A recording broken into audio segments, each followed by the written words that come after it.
नमस्कार, मी मनाली. न्यूज 18 लोकमतमध्ये आपल्या सगळ्यांचं स्वागत. सकाळचे 11 वाजलेत आणि आताच्या या सगळ्या महत्त्वाच्या बातम्या आपण सविस्तर पाहणार आहोत. बुलेटिनची सुरुवात करणार आहोत राजकीय सर्जिकल स्ट्राईकच्या बातमीनं. म्हणजेच वेदांता फॉक्सकॉनवरून महाराष्ट्रात राजकारण रंगलेलं असतानाच आता आणखी एक महत्त्वाचा प्रकल्प महाराष्ट्राच्या हातून गेल्याचं समोर आलंय. टाटा आणि एअरबस या कंपन्यांचा प्रोजेक्ट गुजरातच्या बडोदा इथं गेलाय. भारतीय हवाई दलासाठी C-295 वाहतूक विमान बनवण्याची जबाबदारी टाटा एअरबसवर सोपवण्यात आली आहे. कंपनी या विमानांची निर्मिती बडोदा येथील प्लांटमध्ये करणार असून 30 ऑक्टोबर रोजी पंतप्रधान Narendra Modi C-295 transport aircraft निर्मिती प्रकल्पाची पायाभरणी करणार आहेत. दरम्यान हा प्रकल्प गुजरातमध्ये गेल्यामुळे मवियाकडून टीका करण्यात येते. तर हा प्रकल्प महाराष्ट्राबाहेर जाणं म्हणजेच गुजरातनं पुन्हा सर्जिकल स्ट्राईक केल्याचा आरोप राष्ट्रवादीनं केलाय. तर वर्षभरापूर्वीच एअरबस प्रकल्प गुजरातला गेलेला असून महाविकास आघाडीकडून पाप लपवण्याचा प्रयत्न करण्यात येत असल्याचा आरोप भाजपनं केलाय.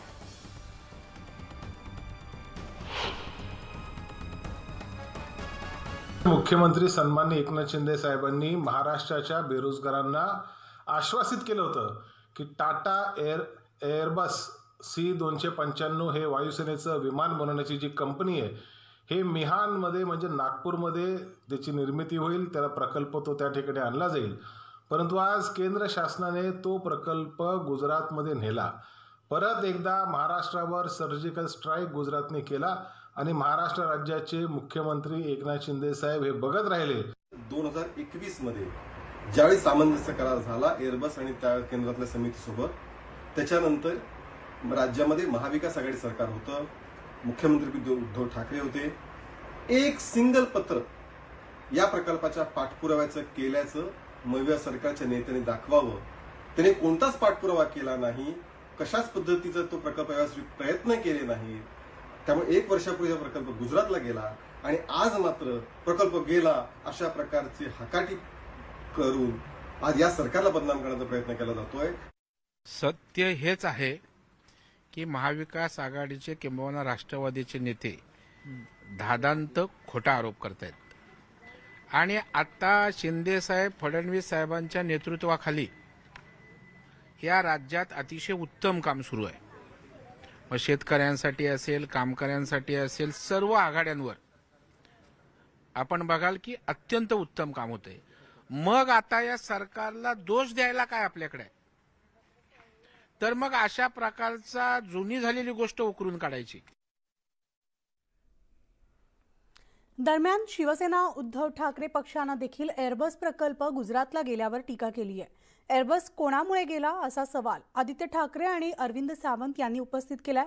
तर विरोधक लोकांमध्ये संभ्रम निर्माण करत असून वर्षभरापूर्वीच प्रकल्प गुजरातमध्ये जाण्याचा निर्णय कंपनीनं घेतल्याचं स्पष्टीकरण उद्योगमंत्री उदय सामंत यांनी दिलंय.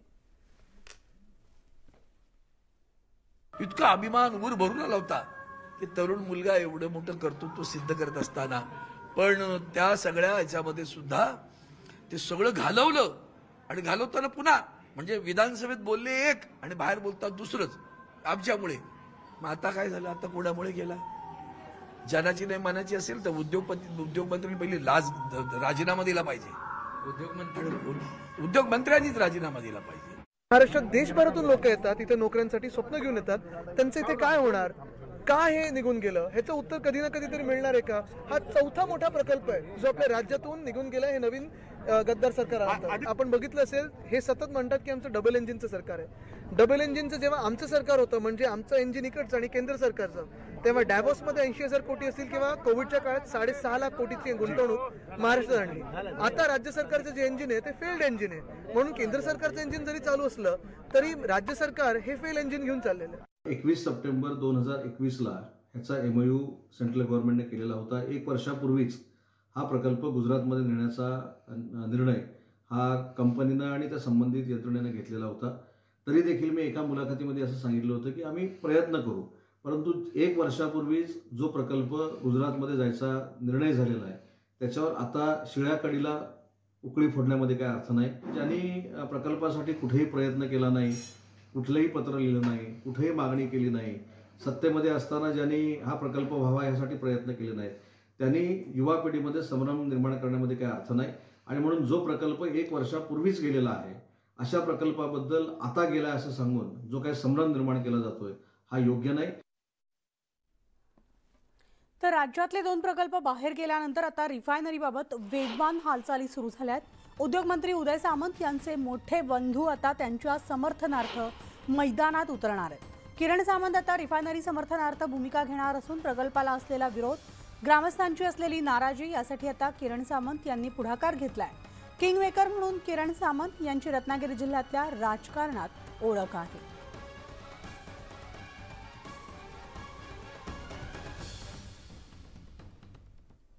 तर नोटांवरील फोटोच्या वादाचं लोण आता राज्यात पोहोचलंय. देशातील महापुरुष तसंच नेत्यांचे फोटो चलनी नोटांवर छापण्याची मागणी भाजप आणि ठाकरे पक्षाच्या नेत्यांनी केली. पाहुयात नोटांवरील फोटोवरून सुरू झालेल्या राजकारणाचा वेध घेणारा हा आमचा खास रिपोर्ट. नोटांवरील फोटोवरून पेटलं राजकारण. भारतीय करेंसी के ऊपर एक तरफ गांधी जी की तस्वीर है, वो वैसे ही रहनी चाहिए, लेकिन दूसरी तरफ श्री गणेश जी की और श्री लक्ष्मी जी की तस्वीर भारतीय करेंसी के ऊपर लगाई जाए. आप पाठोपाठ भाजप नेते सरसावले. जर अशा तस्वीरी येणार असतील तर छत्रपती शिवरायांची का नको, आमच्या बाबासाहेबांची का नको, स्वातंत्र्य सावरकर पण असावे. महापुरुषांसह मोदींचा फोटो छापण्याची मागणी. तर भारताला त्याचं वैभव जे लयास गेलं होतं ते पुन्हा मिळवून देण्याचं काम जर आदरणीय पंतप्रधान नरेंद्र मोदीजींच्या हातून घडत असेल मग प्रेरणा म्हणून त्यांचाही फोटो यावा. दिल्लीचे मुख्यमंत्री अरविंद केजरीवाल यांनी नोटांवर देवी देवतांचे फोटो छापण्याची मागणी केल्यानंतर आता राज्यातील भाजप नेत्यांनाही अवसान चढलंय. भाजपचे आमदार राम कदम यांनी छत्रपती शिवाजी महाराज, डॉक्टर बाबासाहेब आंबेडकर, स्वातंत्र्यवीर सावरकर आणि पंतप्रधान नरेंद्र मोदींचा नोटेवरील फोटो ट्विट केलाय. तसंच त्यांनी केजरीवालांवर टीका केली आहे. निवडणुका डोळ्यासमोर ठेवून केजरीवालांनी ही मागणी केल्याचा आरोप राम कदम यांनी केलाय. लोकभावना अशी आहे की जर अशा तस्वीरी येणार असतील तर छत्रपती शिवरायांची का नको, आमच्या बाबासाहेबांची का नको, स्वातंत्र्य सावरकर पण असावेत. तर भारताला त्याचं वैभव जे लयास गेलं होतं ते पुन्हा मिळवून देण्याचं काम जर आदरणीय पंतप्रधान नरेंद्र मोदीजींच्या हातून घडत असेल मग प्रेरणा म्हणून त्यांचाही फोटो यावा. राम कदम यांच्याप्रमाणेच आमदार नितेश राणे यांनीही छत्रपती शिवाजी महाराजांचा फोटो असलेली 200 रुपयांची नोट सोशल मीडियावर शेअर केली. मात्र अशी मागणी योग्य नसल्याचं सांगत भाजप नेते प्रवीण दरेकर यांनी घरचा आहेर दिलाय. छत्रपती शिवरायांचा फोटो आपल्या भारतीय चलनावर दिसावा अशी मागणी किंवा अशी इच्छा मी माझ्या सोशल मीडिया अकाउंटवर व्यक्त केली. ही एक भारतीय नागरिक म्हणून माझी एक वैयक्तिक मागणी आहे. आपला बहुभाषिक देश आहे, बहुप्रांतांचा देश आहे आणि अशा वेळेला प्रत्येकाचं श्रद्धास्थान असतं, प्रत्येकाचं दैवत असतं. आणि मला वाटतं पंतप्रधान नरेंद्र मोदी साहेब अत्यंत सक्षम आहेत. त्या ठिकाणी योग्य वेळी या देशहितासाठी, देशाच्या स्वाभिमानासाठी अशी गरज भासली तर ते योग्य निर्णय घेतील. नोटांवर नेत्यांचा फोटो छापण्याची मागणी करण्यात शिवसेना उद्धव बाळासाहेब ठाकरे पक्षाचे नेतेही मागे नाहीत. तर रिपब्लिकन पार्टी ऑफ इंडियाचे नेते सचिन खरात यांनीही गौतम बुद्धाचा फोटो छापण्याची मागणी केली आहे. शिवसेना हा गरिबांचा पक्ष आहे हो, त्यामुळे ह्या सगळ्या भानगडीत शिवसेना काही जात नाही. परंतु जर मला विचाराल कोणाचा फोटो असायला पाहिजे तर मी तर सांगेन बाळासाहेबांचा असायला पाहिजे. त्याचं कारण असं आहे की माझा नेता असायला पाहिजे असं प्रत्येकाला जर वाटत असेल तर मी तर शिवसेनेचा आहे, मला असं वाटतं की बाळासाहेबांचा असायला पाहिजे. पण माझ्या वाटण्याला काही महत्व नाहीये ना, शेवटी हे सरकार ठरवत असतं. भारतामध्ये नव्हे तर जगामध्ये पहिल्यांदा तथागत गौतम बुद्धांनी लोकशाही दिली. तसेच तथागत गौतम बुद्ध ही भारताची अस्मिता आहे. म्हणून Republican party of India Kharat पक्षातर्फे माननीय पंतप्रधान नरेंद्र मोदी साहेबांना आम्ही मागणी करत आहे की भारतीय चलनावर तथागत गौतम बुद्ध यांचा फोटो घ्यावा अशी मागणी आम्ही करत आहे. ऐन दिवाळीत अरविंद केजरीवाल यांनी चलनी नोटांवर लक्ष्मी आणि गणपतीचा फोटो छापण्याची मागणी केली होती. मात्र आता त्यावरून नवा राजकीय वाद सुरू झाल्याचं पाहायला मिळत आहे. तसंच राजकीय पक्षांमध्ये जणू चढाओढच लागल्याचं चित्र आहे. Bureau report, news 18 Lokmat. तर आता बातमी कृषी मंत्री अब्दुल सत्तार आणि वाद हे जणू आता समीकरणच झालंय. अब्दुल सत्तारांनी बीडचे जिल्हाधिकारी राधा विनोद शर्मा यांना विचारलेल्या प्रश्नामुळे ते पुन्हा वादात सापडलेत. तर सरकारी दौऱ्यात अब्दुल सत्तारांनी जिल्हाधिकाऱ्यांना चक्क दारू पिते क्या असा सवाल विचारलाय. राज्याच्या कृषी मंत्र्यांनी एका जिल्हाधिकारी पदावर काम करणाऱ्या अधिकाऱ्याला असा प्रश्न विचारणं कितपत योग्य हा मुद्दा आता उपस्थित होतोय. जिल्हाधिकारी हे प्रशासकीय दृष्ट्या अतिशय वरिष्ठ पदावर असून जिल्हाधिकाऱ्यांना आपण काय विचारतो याचं भानही कृषी मंत्र्यांना का राखता आलं नाही अशी चर्चा आता सुरू झाली आहे. सत्तार यांनी चहा पित असताना तुम्ही दारू पिता का असा अजब सवाल केला आणि त्यांच्या या प्रश्नामुळे तिथं एकच हशा पिकला होता. दरम्यान जिल्हाधिकाऱ्यांना प्रश्न विचारल्यानंतर समोर मोबाईलचा कॅमेरा सुरू असल्याचं कळल्यावर सत्तार काहीसे गोंधळलेले दिसले. तसंच अरे रे म्हणत त्यांनी व्हिडिओ रेकॉर्डिंग बंद करण्यास सांगितलं. मात्र सत्तार यांनी विचारलेल्या या प्रश्नामुळे जिल्हाधिकारी देखील गोंधळून गेले होते. जिल्हाधिकाऱ्यांची मस्करी केली असा यावर युक्तिवादही झाला. तर चार चौघात जिल्हाधिकाऱ्यांची मस्करी करणं हे प्रोटोकॉलमध्ये बसतं का असा देखील मुद्दा उपस्थित होतोय.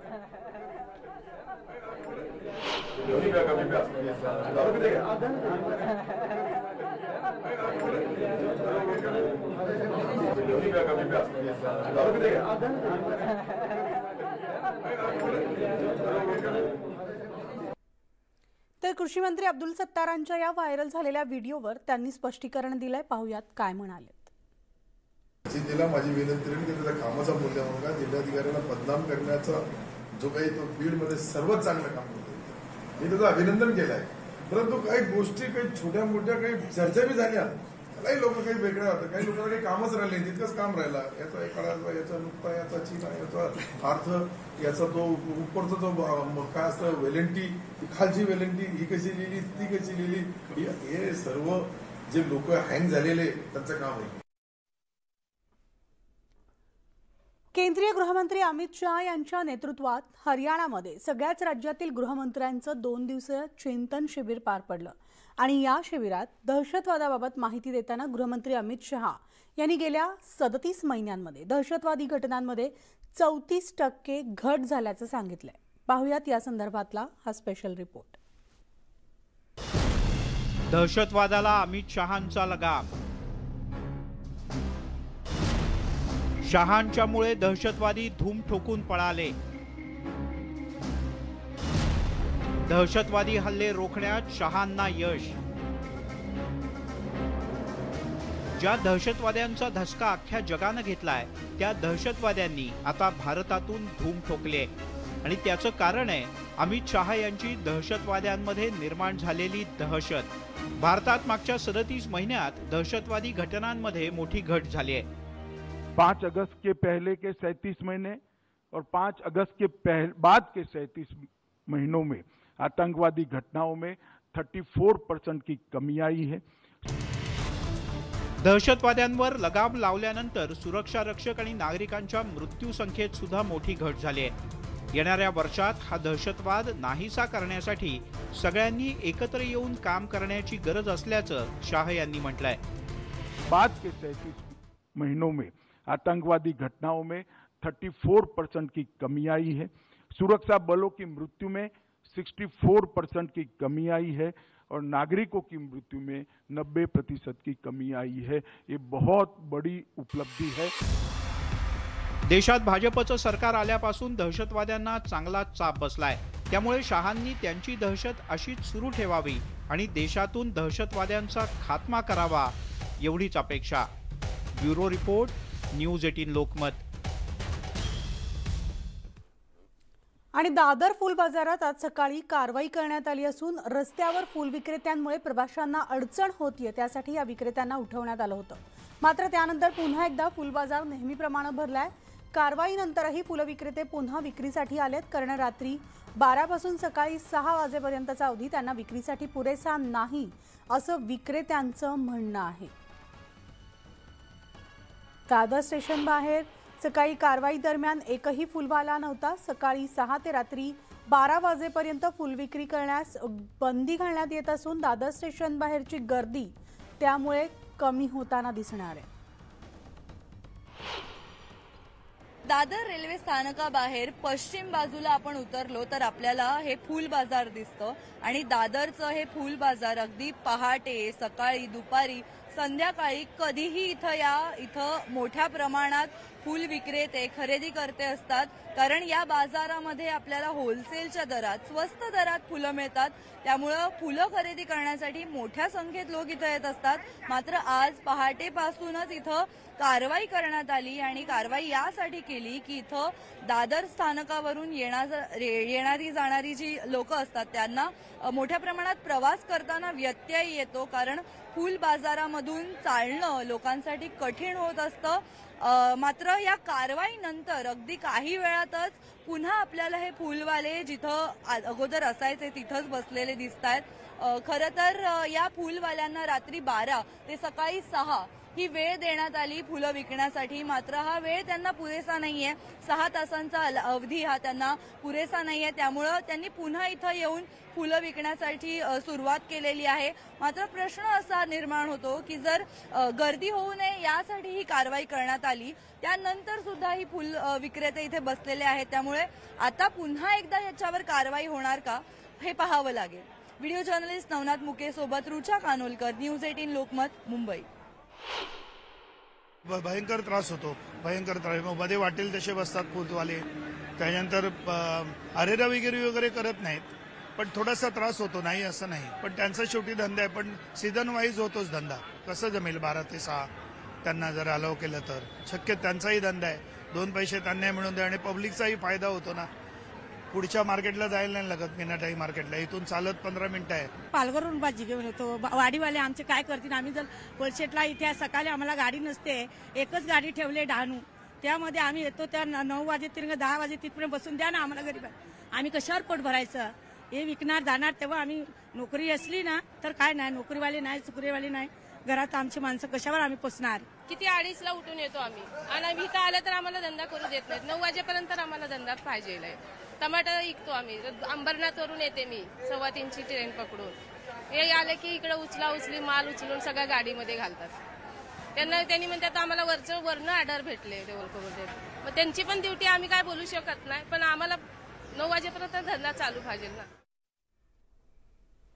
आणि यानंतर आत्ताच एक ब्रेकिंग बातमी येते, ती म्हणजे आदित्य ठाकरे कोण, छोटा पप्पू का, असा उल्लेख मंत्री अब्दुल सत्तार यांनी आदित्य ठाकरेंबाबत बोलताना केलाय. राज्याचे कृषी मंत्री तथा हिंगोलीचे पालकमंत्री अब्दुल सत्तार यांनी आदित्य ठाकरे यांचा उल्लेख छोटा पप्पू असा केलाय. छोटा पप्पू काहीही बोलू शकतो आणि त्याच्याबद्दल मला आश्चर्य वाटतं. ते जेव्हा गोधडीत होते तेव्हा मी शेतकऱ्यांचं नेतृत्व करीत होतो आणि आता हे गोधडीतून बाहेर निघालेले लोकांमध्ये संभ्रम निर्माण करण्याचा प्रयत्न करतायत. महाराष्ट्रात सरकार चांगलं आणि गतिमान चालतंय आणि त्यामुळे त्यांच्या पोटात पोटशूळ उठतोय, अशी घणाघाती टीका कृषी मंत्री अब्दुल सत्तार यांनी आदित्य ठाकरेंवर केली आहे. अरे बाबा, आदित्य ठाकरे कोण, छोटा पप्पू? अच्छा, छोटा पप्पू काही बोलू शकतो. त्याच्याबद्दल मला आश्चर्य वाटतं का मी जे बोलू लागलो तुम्ही एक लक्षात घ्या. त्यांनी सांगितलं का हे बांधापर्यंत जाऊन टाइमपास करू लागले. हे ज्यावेळेस गोधडीमध्ये होते त्यावेळेस आम्ही शेतकऱ्याचं नेतृत्व करत होतो. 62 वर्ष वय झाला माझा. पण या गोधडीमधून बाहेर निघाले लोक बी ज्या पद्धतीने लोकांमध्ये संभ्रम निर्माण करू लागले, आता कोणता विषय नाही, महाराष्ट्र चांगल्या पद्धतीचा काम करतोय, गतिमान सरकार काम करतोय, तर त्याच्या पोटामध्ये पोटसूर उठतंय.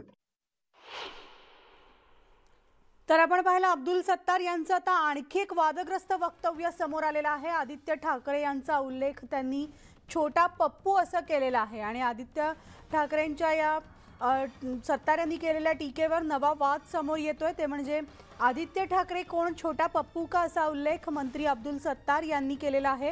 राज्याचे कृषी मंत्री तथा हिंगोलीचे पालकमंत्री अब्दुल सत्तार हे आता पुन्हा एकदा वादाच्या भोवऱ्यात सापडलेले आहेत. छोटा पप्पू काहीही बोलू शकतो आणि त्याच्याबद्दल मला आश्चर्य वाटतं. ते जेव्हा गोधडीत होते तेव्हा मी शेतकऱ्यांचं नेतृत्व करीत होतो आणि आता हे गोधडीतून बाहेर निघालेले आहेत आणि लोकांमध्ये संभ्रम निर्माण करण्याचा प्रयत्न करत असल्याची टीका अब्दुल सत्तार यांनी केलेली आहे. पुन्हा एकदा आपण ऐकूयात नेमकं अब्दुल सत्तार काय म्हणालेत. अरे बाबा, आदित्य ठाकरे कोण? छोटा पप्पू? अच्छा अच्छा, छोटा पप्पू काही बोलू शकतो. त्याच्याबद्दल मला आश्चर्य वाटतं का मी जे बोलू लागलो तुम्ही एक लक्षात घ्या. त्यांनी सांगितलं का हे बांधापर्यंत जाऊन टाइमपास करू लागले. हे ज्यावेळेस गोधडीमध्ये होते त्यावेळेस आम्ही शेतकऱ्याचं नेतृत्व करत होतो. 62 वर्ष वय झाला माझा, पण या गोधडीमधून बाहेर निघाले लोक बी ज्या पद्धतीने लोकांमध्ये संभ्रम निर्माण करू लागले, आता कोणता विषय नाही, महाराष्ट्र चांगल्या पद्धतीचा काम करतोय, गतिमान सरकार काम करतोय, तर त्याच्या पोटामध्ये पोटसूर उठतंय. आणि याविषयी आपण बोलणार आहोत. आपल्यासोबत आहेत शिवसेनेचे नेते किशोर तिवारीजी. किशोर तिवारीजी, तुम्ही सुद्धा ऐकलं असणार अब्दुल सत्तार नेमकं काय म्हणाले. त्यांनी आदित्य ठाकरेंचा उल्लेख छोटा पप्पू म्हणून केलेला आहे. नाही, अब्दुल सत्तार यांची दखल घेण्याची आवश्यकता नाही. मात्र काय बोलायचं नाही याचं त्यांना भान नाही. मदत त्यांना देवेंद्रनी सांगितलं होतं की तुम्ही जास्त बोलत जाऊ नका. मात्र सत्तेची मस्ती ही त्यांच्या ह्याच्यात आली आहे. आदित्य ठाकरे हे विरोधी पक्ष नेते म्हणून आपली भूमिका मांडत आहे आणि शिवसेनेची विपक्ष म्हणून आम्ही आमची भूमिका मांडत आहोत. त्याला सकारात्मक घेण्याची आवश्यकता आहे.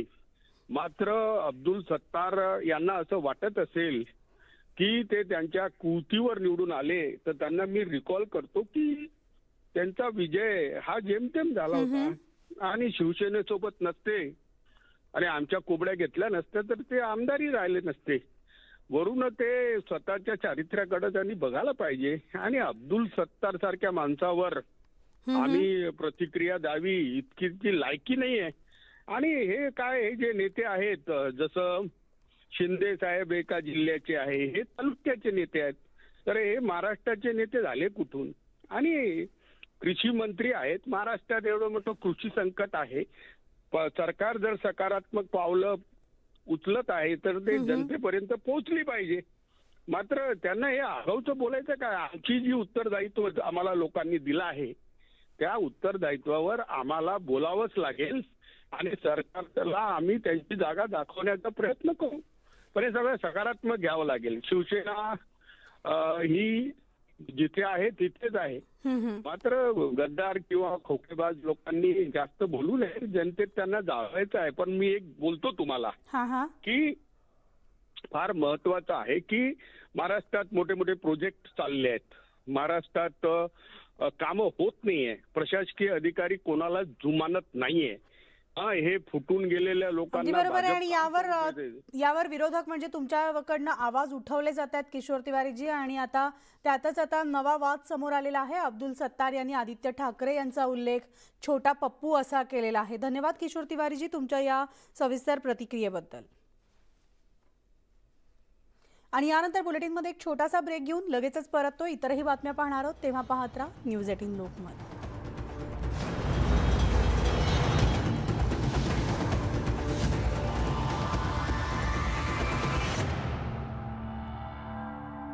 हवामानामध्ये झाल्यानं थंडी जाणवू लागली, त्यामुळे सर्दी खोकला तापाच्या रुग्णांच्या